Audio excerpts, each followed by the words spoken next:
Bienvenidos a otra edición del Pan Am Post. Tenemos con nosotros hoy a María Herrera Mellado. Ella es abogado y está trabajando como analista jefe en legal y política de un nuevo medio que ha surgido, que es Voz Media, con sede en Dallas, apuntado a hispanos en Estados Unidos y a través de las redes a toda la hispanidad.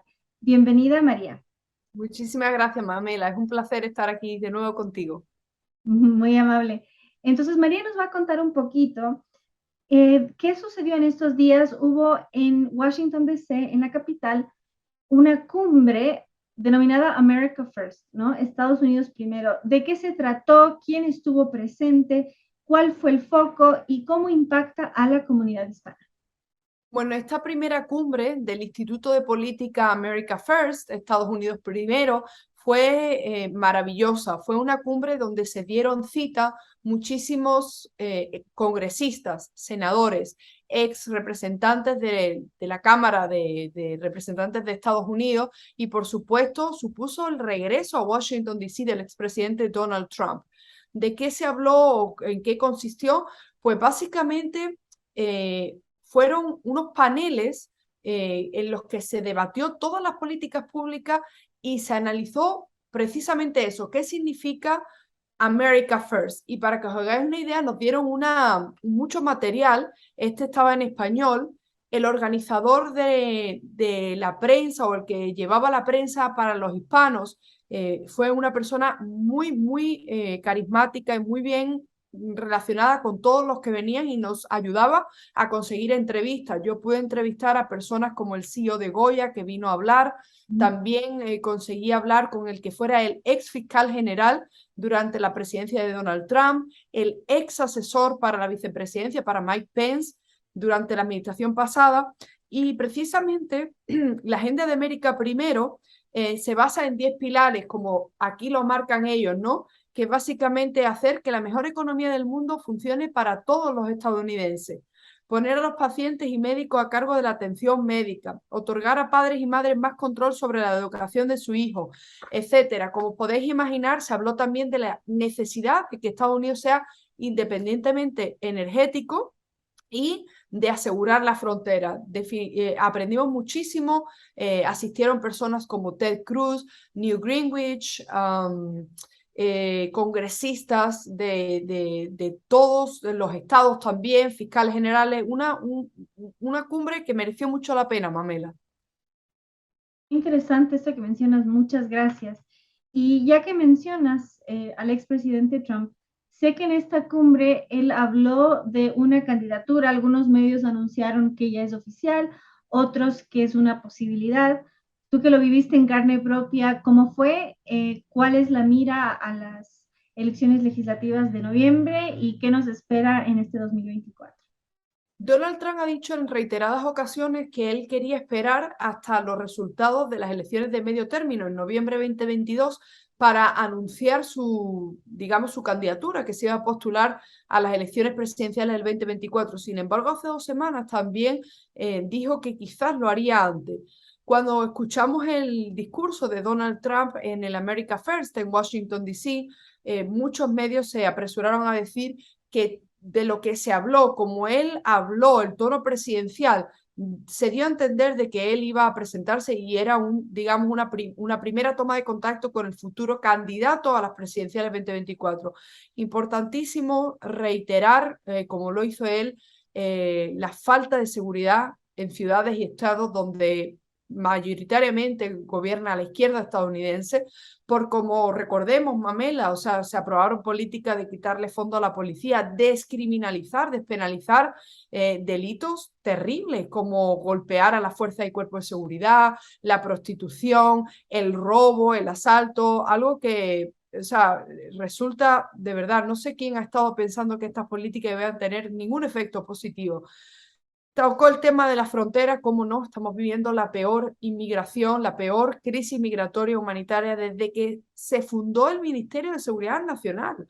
Estamos hablando de más de 200.000 hasta 240.000 inmigrantes que han sido interceptados intentando entrar a Estados Unidos en los últimos meses, por mes, cada mes, y la importancia de no permitir que se adoctrinen a los niños. Yo creo que el presidente Trump, el expresidente Trump, tiene muchas posibilidades de salir como el candidato favorito si no deciden también que una persona como Ron DeSantis en Florida pues sea la persona elegida para el Partido Republicano. Es importante que señales esto último porque justamente Newt Gingrich, que estuvo presente, él habló de cómo Trump quizás es un poquito, tiene, digamos, una carga muy pesada y vemos que Ron DeSantis más bien se está perfilando y incluso no se descarta que vayan juntos, ¿no?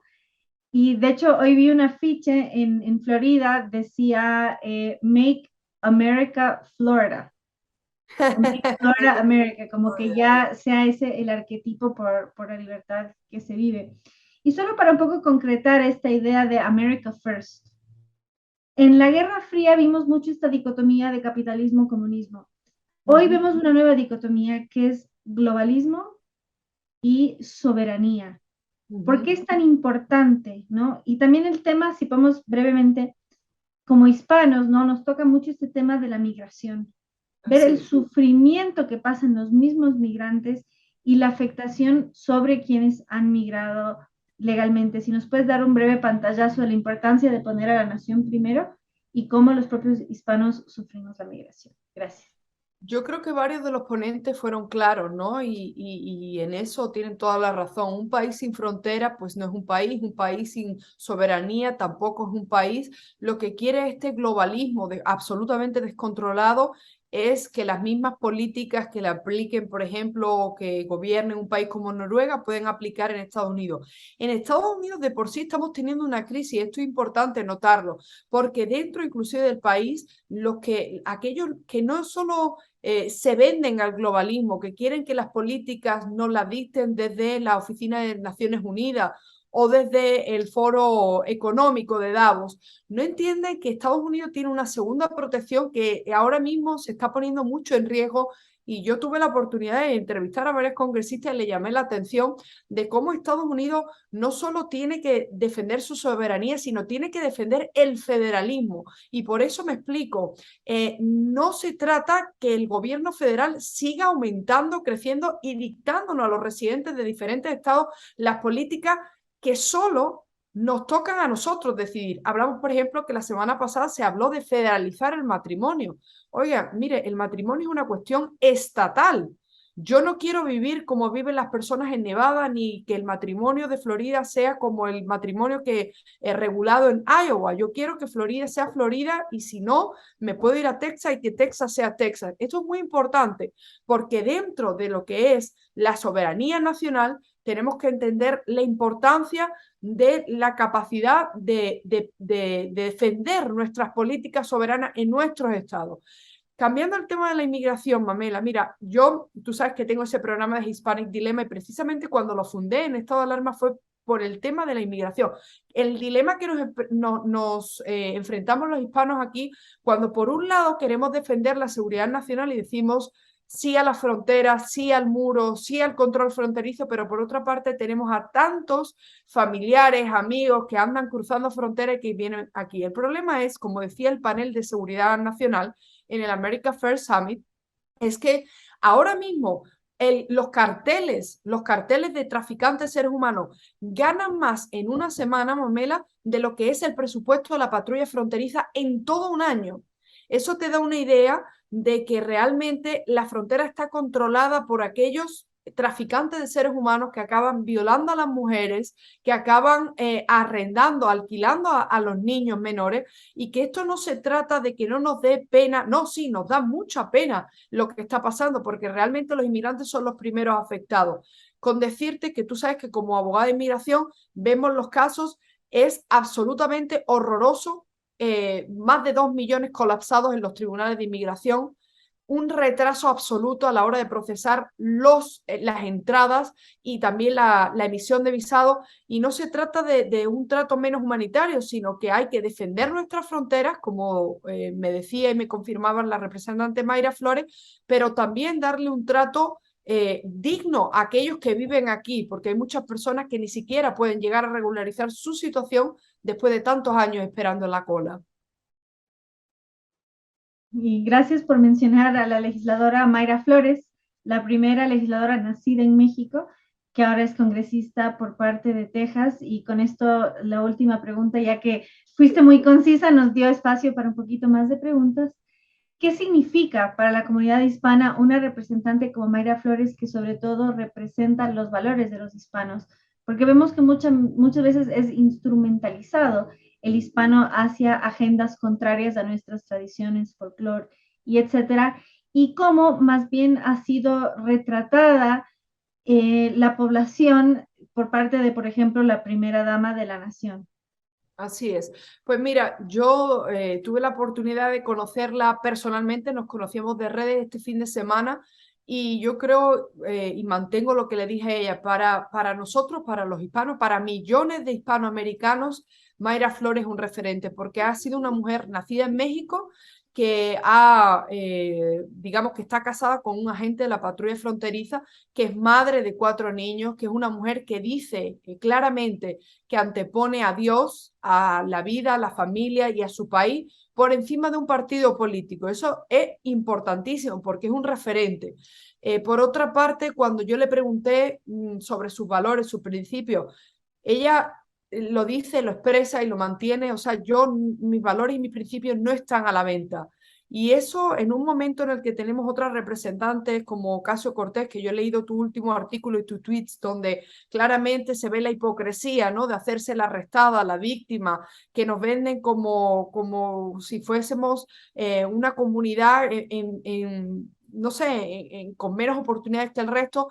Es triste ver a representantes como Ocasio Cortés, pero Mayra Flores representa la hispanidad, representa la mujer hispana, la familia y todos los valores que de verdad han hecho que a día de hoy, inclusive cuando tú hablas con estadounidenses de a pie, Mamela, te dicen que los hispanos seremos la comunidad más importante y la clave para defender y salvar a los Estados Unidos.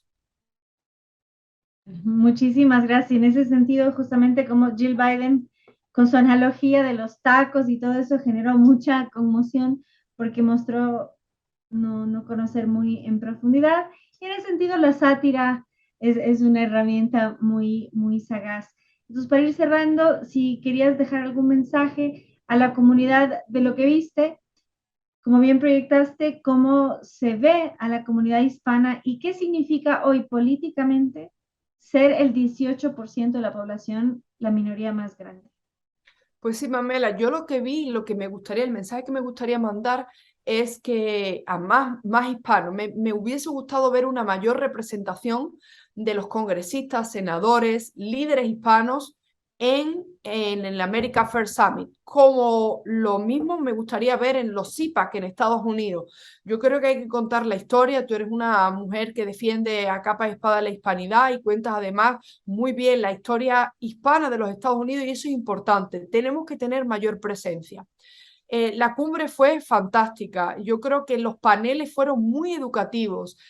Para mí, como abogada, escuchar a los fiscales generales de los estados hablar de lo que está pasando a nivel de la despenalización, de la falta de transparencia y de cómo la izquierda en Estados Unidos quiere acabar con el Estado de Derecho, fue magnífico. Y yo creo que ese testimonio se tiene que escuchar mucho más. No se trata solo de la vuelta, no se trató solo de la vuelta de Donald Trump a Washington, D.C., se trató de la unidad de un grupo de líderes estadounidenses que han decidido voluntariamente adherirse a unos principios básicos. Y eso me recordó mucho también a lo que está haciendo Vox en España con la carta, el Foro Madrid, ¿no? La Carta Madrid, donde dice, mira, nosotros somos pro libertad, anticomunistas y estos son los principios y valores.